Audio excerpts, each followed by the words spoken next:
How's it going, guys? And welcome back to DCL Deep Dives, the series where I've been going through every generation and babbling about it for extortionate lengths of time. Today, it's USUM's turn, and because it's a little bit different, I decided that one guest wasn't enough. Therefore, I brought on two. Starting us off, we have the man that was a winning captain last season, and is one of the few to have taken part in GBA back in the day, and still lives to tell the tale. Welcome, Aster J. Hey guys, how's it going? And joining him, we have another USUM player, and the only person I've lined up as a guest on this series that isn't a captain. Spoilers for Horus. But this is the man that is the only man that's made me look like a competent player in team tours since 2020. Welcome, II. Hey, how's it going? Thanks for having me. Absolutely, it's my pleasure. So, before we get into the USUM goodness, I just have the Smogon page up here, and we now have an auction time and an auction order. So, the auction will be taking place this Sunday at 3 p.m. my time. However, I am BST, so that is 10 a.m. EDT and 7 a.m. PDT for the Americans that somehow find this content and don't know about this. So, we also have an auction order, so I just wanted to ask you both, as you know, two of you have captained on multiple occasions. Was auction order ever something you really cared about? Like, did you kind of go in knowing who your round one nom was going to be? Or did you kind of like theory craft how the auctions would go? Were you ever that type of people, or did you just kind of go in and vibe? I personally kind of played it by ear a couple of times that I've been captain. I let L5 do a lot of the nomming just because he has more experience with it. What I will say is that I've learned that contrary to drafting Pokemon, I feel like being on the wheels is actually a disadvantage in drafting players because you're forced to make two quick decisions, and the later the draft goes, the worse it is. At the beginning, it's not so bad, but like the later you go, you really don't want to be at the ends if possible. Yep, I'm kind of in the same boat. For when I've captained before, it really just depends. A lot of times, our strategy in the past have kind of been to non-players other teams will want, try and get points reduced from those teams early, so that we'll have enough to make our budget constraints and requirements. But I mean, it's also a vibe thing. Like, you can make a budget and you can make a range for players, but at the end of the day, there are certain players you want as a captain on your team, and if you're willing to reduce other budget requirements for players that you may or may not want to pick up, you may go that route. So yeah, I think it's a bit of a mixed thing. Yeah, you can end up stretching a little bit for a player, going over the intended amount that you had set. I remember the first time I captained with L5, which was a disaster season. I had made a whole doc of the players we wanted, how much like our mid-range for them was, how much our top end was, and we just ended up derailing completely from that intended document. And we really didn't follow along with that because that there were moments in the draft that we didn't expect certain players to be nommed and ended up going for less. And there were also players that ended up going for a lot more than we thought they were going to. So there's only so far ahead you can plan with everything. But you know, you got to be able to seize opportunity when it presents itself. And I think that's the biggest thing. That's where players like Zing, Genius X, for example, he excels at that. I think that our team last season, Infernal Armory's team last season, excelled at that as well. We got a lot of players for a lot less than we expected to. Like, I think we got Theo for 11K or something like that. Yeah. Like a really low amount. So, you know, it's just, it's all a matter of timing and being able to sense when there's blood in the water and just grabbing that.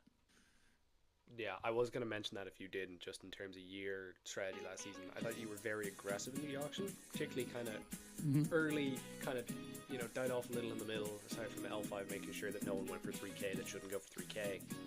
And then, like, kind of the end, you were in a position of power as well. Got you a really well-rounded team and, you know, deservedly went on to win the whole thing. One of the most broken teams of all time, in my opinion. Pretty ridiculous. Crazy. Probably up there with like KWD Season 2 of Clash, although maybe not quite as dominant. If you know, you know. And then I just do to know. kind of... I was there. Yeah, you were there. And just to kind of preface this, I do plan on having both the USUM video and the Oris video out by the auction. And if people are interested in me deep diving VGC, which I'll be honest is a tier I don't know enough about, then I will figure it out. I'll get someone and we can kind of vibe from there. But I'll only do that if there's enough interest in it, so let me know if you care.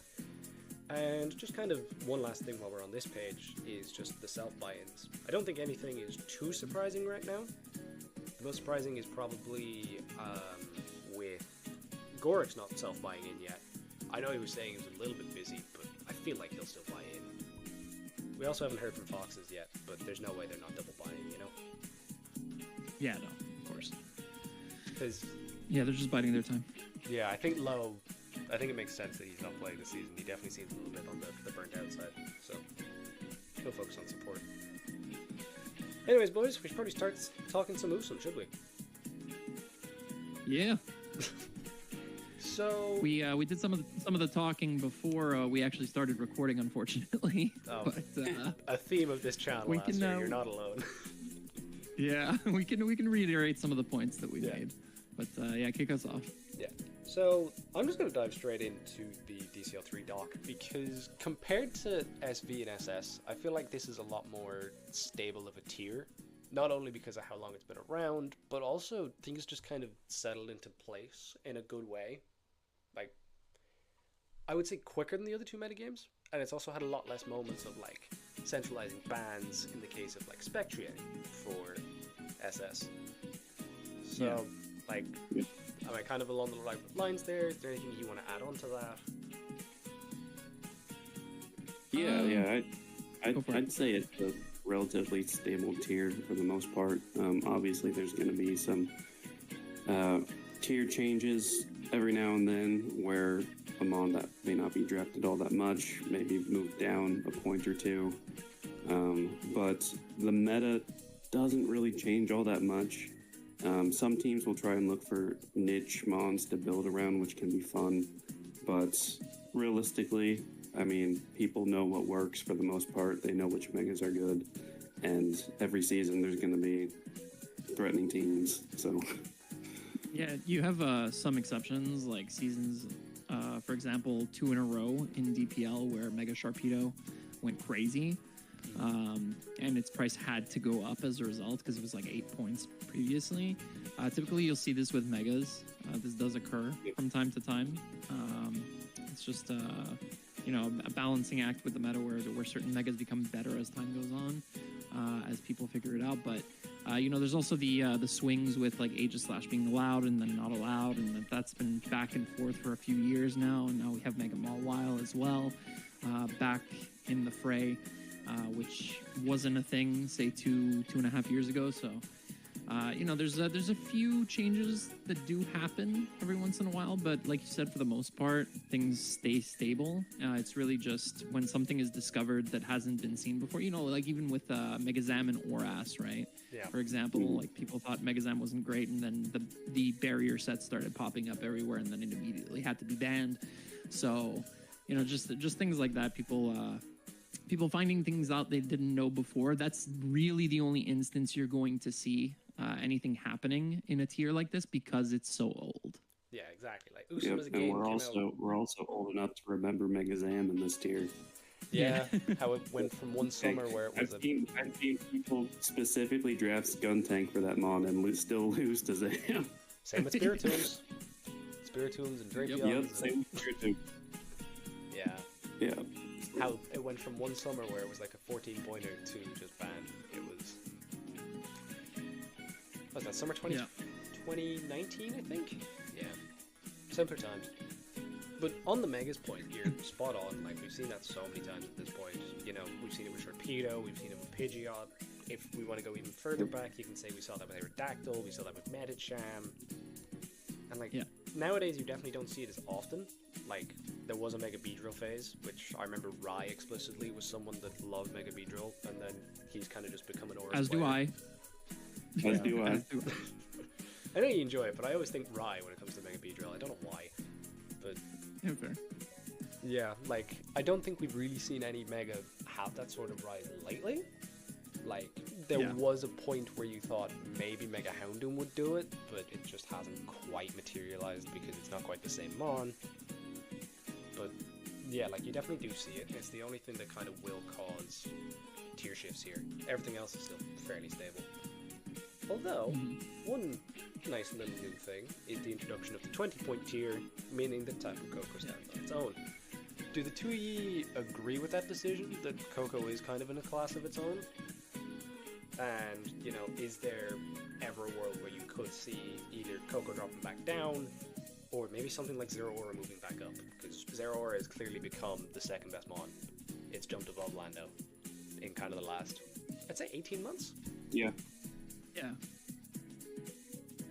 Yeah, I can see it. Go ahead, I can see it both ways. Coco is, in my opinion, best mon in Sun and Moon. I mean, it provides you electric terrain, good pivot, fast mon, sea breaker, taunt, U-turn. Like, it gets pretty much mostly everything you'd want in a mega Z move world. So I could see it being set at 20 points, but I could also just see it sticking in the 19-point range and still fitting in there, because even though it's the best, it's still comparable to Zera. I'd compare it to even Selly and Lando, to be honest. Yeah. But yeah.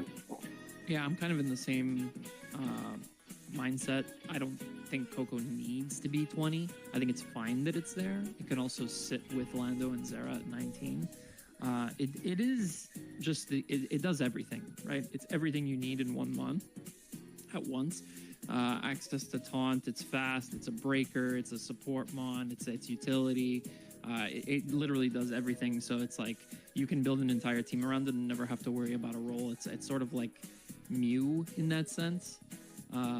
Obviously, it's a little bit more limited than Mew in terms of the moves that it can run, but it has that similar feel where it's kind of an everything mon, and you can run it a variety of different ways. So it's it definitely deserves to have the title of best mon in the format, but Zero Aura is creeping up slowly, very very slowly, and I'm a huge fan of Zera, but it does have its limitations in that it can't do everything like Coco does. You know, it's there to be an offensive presence and only an offensive presence, in my opinion. So Yeah. I 100% agree. And just, you know, while we're kind of on the topic of slight adjustments, to be fair, I do have to say, oh, that's the USUM usage tab. That's the wrong one. That was used, though. But you have to give credit to the USUM Council. Like, they went ham in terms of changes. Just based off of kind of the usage model, which, if you guys go back and look at the Swish video, which is something that Addison was talking about so much in terms of usage, rather than, like, the statistics of win rates. You just see so many mons here with like subtle adjustments because it's just not getting usage at its price, and I think it's a fair system. Was there anything, I don't know if you guys have actually sat through this entire list or anything like that, but is there anything that kind of stood out?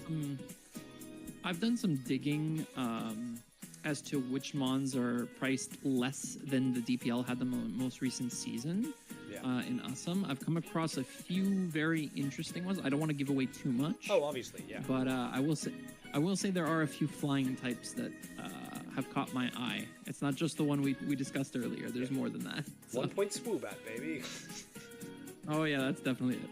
Yeah, you know, for your Coco structures, simple electric seed, then it combines up and store power sweeps. Easy. That sounds like something I would actually do.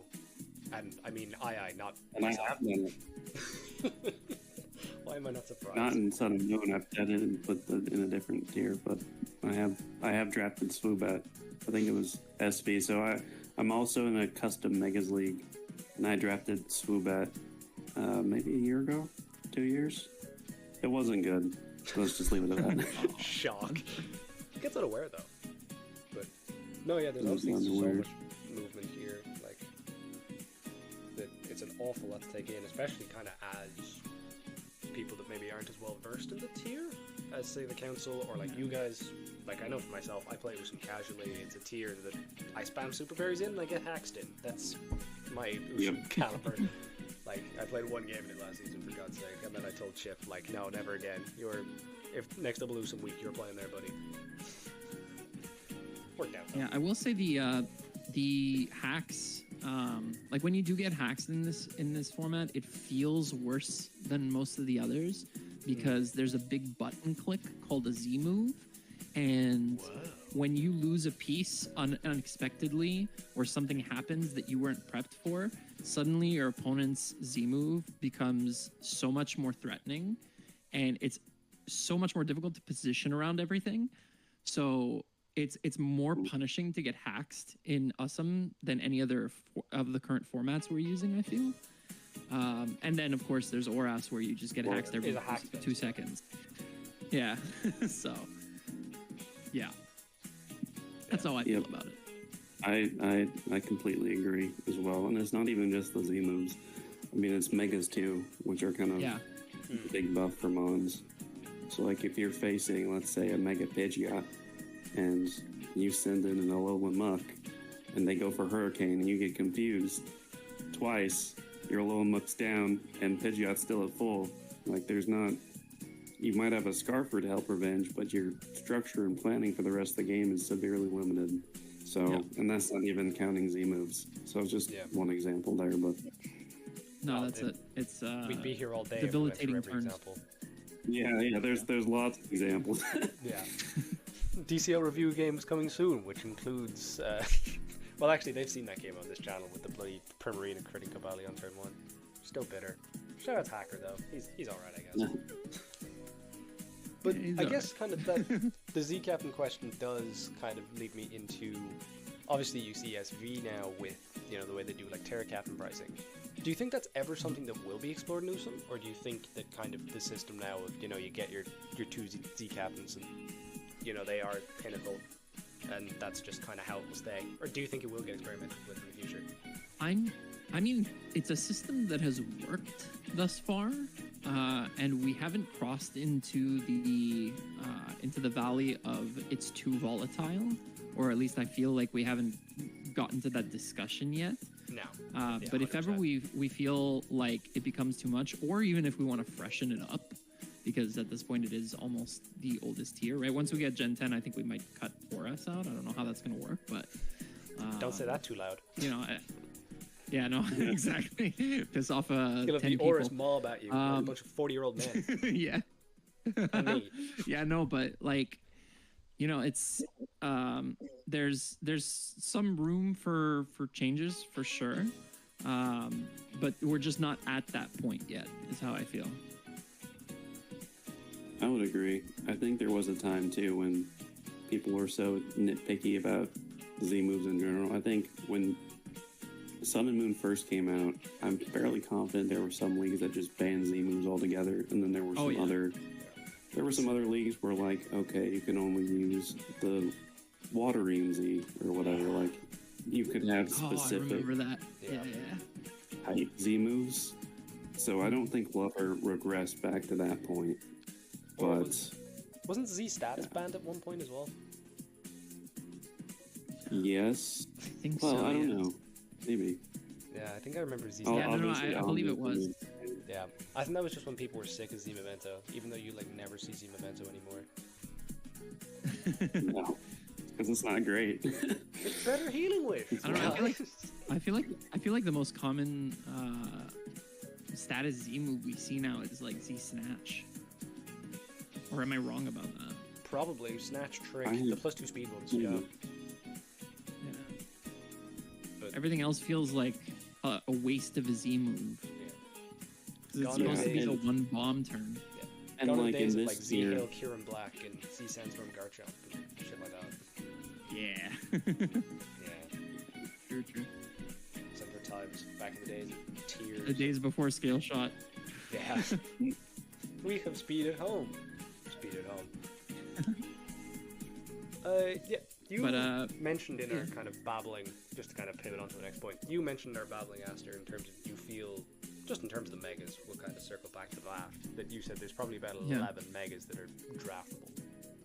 Do you think that's... Yeah, anywhere between like 11 and 13, I would say. Yeah. It probably ranges somewhere in there. You have like 3 or 4 lower tier megas, like anything below the 8-point mark, that I feel could see play occasionally. You know, your Sceptiles, your Houndooms, right, for example. Yeah. And then at the top end, you have Mega Mawile, Mega Charizard X, Mega Diancie. Like personally, I don't think Lopunny is draftable anymore in USUM. Yeah. Metacham is difficult to build around. We were talking even about that Scizor's, off camera, yeah. even Scizor's slightly falling out of favor. Like, you have a very limited pool, and it makes sense, right? Because you only have 8 teams, right? So you're gonna centralize around like a specific group of megas that have a tendency to see success, and those are obviously the ones at the top end that I mentioned. But also you have some in the mid range like Gyarados and Sharpedo back when it was priced a little bit lower, for example. You know, stuff like that that has seen some success. And then you got the lower end stuff for when you want to build a like really strong top 6, not including a mega, right? So yeah, it's probably ranges somewhere from 11 to 13 viable ones, I would say. Which probably is healthier than Aurus, because you look at Aurus and you're kind of, I know people are kind of innovating a bit more in terms of like Manectric's coming back like it's 2018. You know, you're seeing Mega Sceptile, you're seeing Mega Banette, you're seeing Mega Absol, Mega Abomasnow popped off this DPL. Like, yeah. So I think people are kind of innovating a little bit more, but yeah, you're probably right with that number. And maybe that number has gone up by 1, because I know you will want to talk about this, but you know, Mega Kangaskhan is finally freed with the complex ban of no seismic toss. Finally. I know you love this thing. I feel like I've seen you use this thing multiple times.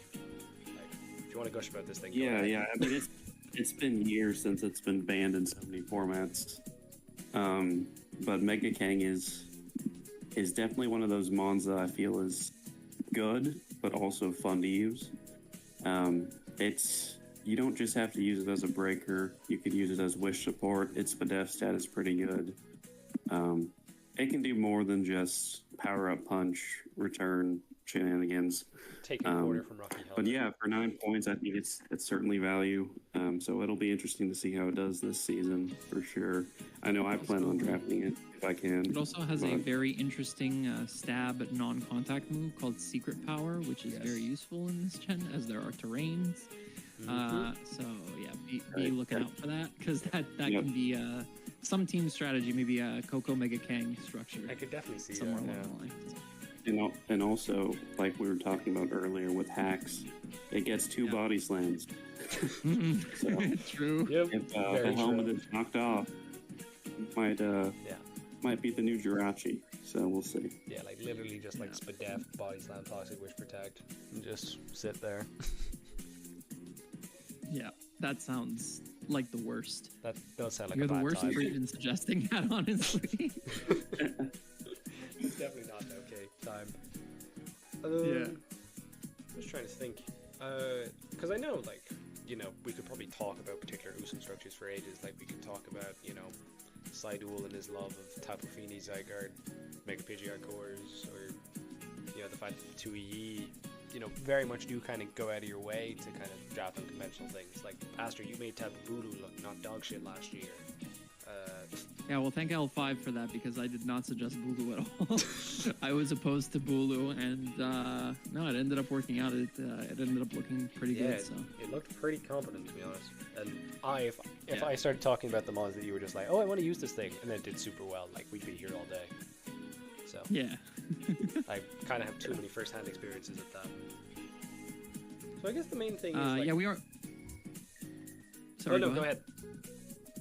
No, I was just gonna say, yeah, we are quite unconventional. I think for me, where my unconventionality lies is in my building and my process. Yeah. More than the mons that I choose to use, because a lot of the mon choices, especially in team tours, all come down to the team agreeing on a structure and you know, us coming to a common ground on things that we're willing to settle with, as well as things that we're willing to go like a bit outside of the line, like step outside of the line and try things that haven't been tried before.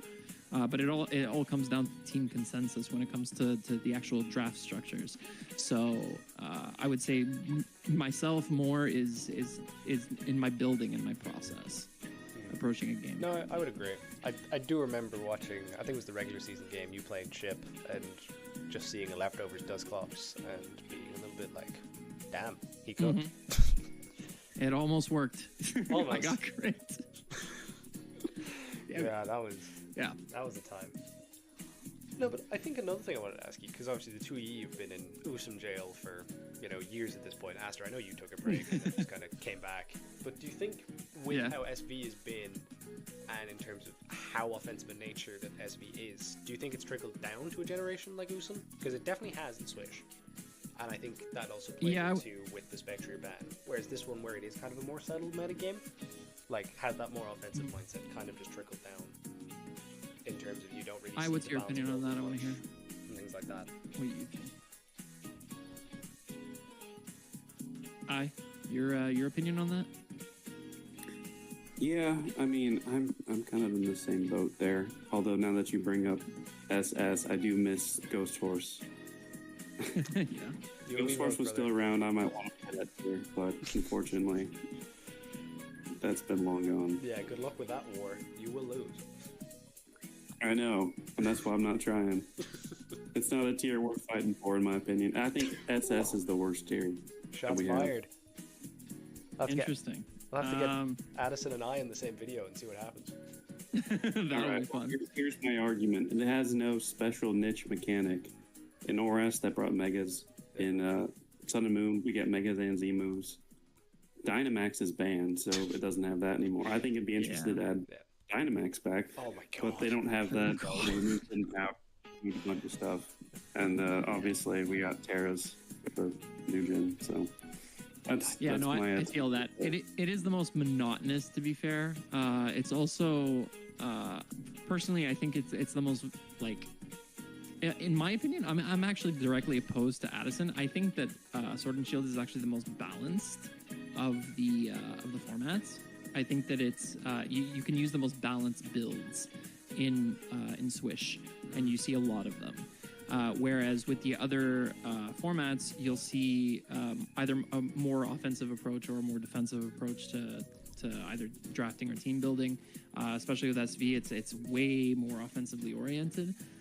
We are starting to see a rise in offense in Swish. I don't think it's trickled down into USUM, just because, again, like we mentioned earlier, Sun and Moon is so set by now that your common structures they work for a reason, and people haven't found a way to out offense them, for example, right? You don't see a draft of mono offensive mons across the board in an awesome draft because it just has not worked. So we have a good idea of where the format has settled, and I don't think that that's going to really change. SV is volatile because Pokemon can suddenly change typings, and that lasts more than a turn, like a Z move. And Megas are a known quantity. You know exactly what you're up against. SV has way more potential for blowout games, in my opinion, because of the sudden change in typing. You can only read so far into what your opponent's going to do. We've seen complete blowouts as a result of players having no idea that a specific Terra type was coming. So that's where I think the majority of the offense lies, personally. Yeah. It's bad when people are genuinely saying that you should maybe ban Clay. And I don't think it's an absolutely absurd opinion. Yep. But I think one more thing I wanted to kind of say is, obviously we've talked about the Mons enough here, is just in terms of the players. We've kind of seen with DPL just gone, we're seeing kind of new players be breeded into USUM, which I feel like we haven't seen in years. You look at Sammy's performance in DPL, pretty sure he ended with the highest USUM record. You'd Tidal, who yes was playing occasionally, but was also doing pretty well. Aster, you'd probably know, just in terms of, I imagine you were there for the building process. But do you think it's nice that you're not kind of stuck with the same 8 to 12 guys playing in USUM all the time? Is that kind of a nice breath of fresh air for you guys? Keep you on your toes. Yeah, it's nice. It's definitely nice to see new people, for sure. We're always trying to expand the game. We're not trying to gatekeep here or anything, but it's tough to crack into the upper echelon. I would say that the top players in every format are kind of set. You have a good idea of who, you look at you look at SV, you know that it's like Shadow and Sage and et cetera, right? So, and you look at Swish, and it's TDG, 100%, Zing, etc. So, like, and with USUM, I think our top 3 is myself, iPro, and I, personally, which is why I find it extremely interesting. We actually haven't mentioned this since we hit start recording, but I is not a captain this season. I did mention that. And that's going to... Did you? Yep. Yes. No, I'm not a captain. No. Oh, okay. All right. Oh, yeah, you did. Sorry. We did mention this in the intro, but we didn't elaborate on it further. But I think this actually creates an interesting dynamic where you could end up with 2 of the top USUM players on the same team, which I don't think we've ever seen. No. So, Yeah, it's certainly been a long time. I don't remember the last time I wasn't a captain. It's been many years. I'm pretty sure it's... What I have on top of my head is Rocky Helmet Virizian's Eye. Is the last, like, what's that, DPL Season 4? Was the last time you didn't captain? Potentially. Yeah. I can't even remember the last time. I know it's been probably 3-4 years, maybe. Yeah. It's definitely since before I started playing Team Tours, which was DPL Season 5. Yeah, I think it's the season before. So... But to be fair, what happens with I, in terms of when he goes into the player pool, is he goes for crazy amounts of money, does stupid well, you know, kind of makes playoffs, refuses to elaborate, and then leaves and goes back and be a captain. Like, that's just the cycle of I and the win. Yeah, that sounds about right. Yeah, like, what was your price in Clash Season 2? I, it was like 36k, something ridiculous. I think it was in the 30s. Yeah, it was something stupid anyways. Yeah. Sure luck.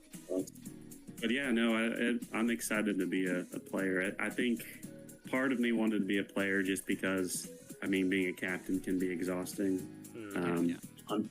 On top of that, plus, for me, work is the busiest time during the summer. So after DPL, I kind of wanted to take a break on that front. But yeah, going back, I mean, I also am interested to see how team structures might change without me being in the captain area. So we'll see how that goes, but definitely excited to hop on another team and see what their captaining structure and mechanics and stuff like that is like. Yeah, it should be a fun one. And it'll be nice for me to not be on a team that either I've captained or that you've captained I, because I haven't done that since fucking Old Heads, which we don't talk about. Yeah. For obvious reasons. But yeah, like that'll definitely change the dynamic a bit, because like obviously I don't think you will see 2 USUM players in the same team. I think you maybe would if, you know, flex slot was still a thing, but now that you only have the 1 USUM slot, like it's not optimal to say draft I and then it's like, you know what, oh yeah, we'll stick him in SV. Like that's just a waste of your budget. Yeah. So no, I mean, I can play SV. I just don't want to play freaking Sword and Shield. You know, there are some captain cores where the set player in USUM can shift to other tiers. This is true. You know, like, looking at some particular ones. Yours truly. Yeah. You know, And I have been known to play Swish in my time. I'm just saying. And also, like, once you get to a certain skill level in this game, for the most part, you can kind of transfer between tiers fairly easily. That is true. Like, look at L5. He jumps around. Yeah. With ease. Yep. So. And just a note, if any captain does want to draft I and put him in SV, you will be debating about Terrace Bathra for at least 2 hours. You'll be getting At least. I've had to deal with it for 2 years, maybe? It's like Terrace Bathra. It's a good month. It's Terrace Bathra on one hand, and the other is dealing with fucking Skyhorse and his suggestions of everything should be rain. It's like, maybe it's good for my mental health that I'm not dealing with you guys again. Maybe. Just maybe. Oh, man. That's okay. Well, hear me out. Terrace Bathra, after looking at the SB finalized tier list, is 10 points. That is some value. That is some value for. I did see that, and that's actually very interesting. Yeah, I know. I'm actually low-key been thinking about it, but I have to still slag it. It's just the way SB's gone that it kind of suits it. just because, like, you know, it is screen spam, it's setup spam, it's, you know, or it's the really fat, like, Petra and Alamola cores, which I feel like a Spellthrift could feast on if, like, positioned well enough. Yeah. Yeah. But anyways, this is not an SV video, guys, so... True. So I guess to finally, like, touch on here, any spicy predictions for what to see in USUM this year? Like, you know, go on, be bold. But obviously don't spoil plans or anything like that, particularly you, Aster, because, you know... I can probably speak more to it since I don't know what every exactly. team You will don't be, know what sort of structure you're going to end up on. direction they'll want. But I think we'll see some Mega Kang teams more than just mine. I would agree. I think there's a lot of innovation on that, and I would probably look out for that. Obviously, the big-time megas like Delayed Diancie, they're definitely going to be drafted. Cores will probably be mostly the same, I would think, but there's going to be some mixed mons drafted here and there that'll make things different from prior seasons. So it'll be interesting to see how much else has changed, because I do think they made other tier changes than just Mega Kang and Sun and Moon. Oh, so we'll see how that pricing's in. If we went through those, we'd be here for about 3 hours, I think. Yeah. I'll just extend on that. My bold prediction for the season is that a team wins that drafted Mega King. Ooh. And that's all I'll say. I mean, you do have a 37.5% chance of that being right. So. Yeah. Now, am I goading teams into actually drafting Mega King? I don't know. Do it. That'll be up to you guys to decide. Yeah. Well, shouldn't be long to decide because I imagine drafts will be starting like Sunday night, realistically. Yep. And, probably. Yeah. Should be. You know, it'll take 4 days for us to get through the regular round 1 until like wheel, even though we don't know the order. And then speed through the rest. Yeah. Yeah, because I don't know what it is with USUM. It's just notoriously slow. Like, I know current gen is always slow, but USUM always feels slower than Oris. I don't know why. I feel that it's USUM has less flexibility in being able to adapt your picks based on what you get first. Whereas the other tiers, you can kind of like make strange mix and matches with your first 3, with your top 3. Whereas like USUM, you're really like trying to get a specific top 3. So it's like you want to see what goes in other pools, etc. Right? So no, because I can remember Yi taking a pick 2-0 aura and sniping. What team was it? Yeah, and then because like I basically said to I the Vest, entire right? time. Yeah, it was Vest. You know, this is going up on the Smogon forum. But you know, who cares? We said his name. He's banned. Who gives a shit? But I do remember you doing that. I remember explicitly saying to I, it's like, right, let's just wait till Armory pick, because if they take 0 aura, Vest will fucking mold, and then they'll take 0 aura before Coco. I remember that. That was hilarious. Oh man, that was great. Yeah, that was simple times. Yeah, and then I remember Vess ended up sniping our... somebody leaked our draft. I can't remember who it was. I think it was Burger. Leaked our draft plan. And then Vess sniped Serp from us. And then we pivoted, and that's how we ended up with the Mega Gara team. Yeah. That did super well. And that Mega Gara team popped off, yeah. Yeah. So, haha. Yeah, suck it. I guess the one last thing for me, I feel like I've said that about 5 times at this point, but we're now at a stage where it is, yes, there's only 1 slot at USUM, but it's actually 3 drafts. Do you think that's kind of a lot of work in terms of the drafting week? Do you prefer that system? Like, would you prefer to be just with 2, or do you think 3 kind of gives you that little bit more flexibility, even though it is only 1 slot, you're only picking 1 team per week? It is more flexibility, I will say. It's nice. It might be like choice overload. But it's a lot of work in terms of, I think it's like 16 total drafts. Something like that, 16 or 17. Yeah. Across all of them, which is insane. 17, I think. Yeah, 5. Yeah, 5 that's SV and 3 crazy. Yeah, that is what is a lot. Like, that's going to be a lot to manage. I don't think it's like specifically having 3 in 1 tier that's going to be a lot to manage. I think it's more so this week is going to be hell for everyone. Yeah. good luck not having a life and having really shitty sleep schedules because you're worried about timers and Yep. that's how The this shit works. classics. It's especially bad when you're European, when like you're the one they're relying on at like 3 a.m. EST. Yep. But, you know, I'll manage. I'll find a way. We'll No, figure but it out. anyways, I think that's everything from me. Unless there's anything you guys want to add on that we kind of didn't touch over. Yeah, I think we covered pretty much everything, right? Yeah, I'd say so. Well, I hope you enjoyed this All 40 right. minutes of USUM babble then, guys. Like I said, I do want to get orders out before the auction goes live, so look forward to seeing that in a couple of days.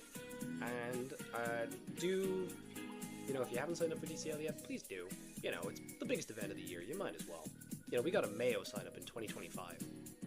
Like, if that's not telling you you should sign up, then you should. Anyways, I hope you all enjoyed, and I shall catch you on the next one. Peace. Peace out, everybody. See ya.